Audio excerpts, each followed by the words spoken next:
Hello everyone, आज मैं अदरक लहसुन और हरी मिर्च का कुच्चा बता रही हूँ। इसके लिए आप हरी मिर्च के डंठल को अलग कर लेंगे, लहसुन को छीलकर अलग रख लेंगे, अदरक को भी छिलके हटाकर टुकड़ों में कट कर लेंगे। उसके बाद इसे मिक्सी जार में दरदरी पीस लेना है। पीसने के बाद इसमें थोड़ा सा नमक और हल्दी भी मिक्स कर रही हूँ। ज़्यादा कुछ मसाले इसमें हम नहीं डालेंगे। पीली सरसों और सौंफ का तड़का लगाएंगे।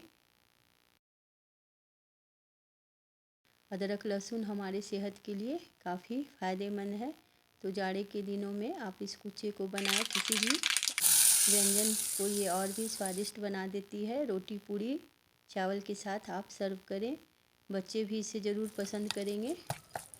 तो कैसी लगी रेसिपी कमेंट्स में ज़रूर बताएं। Thank you.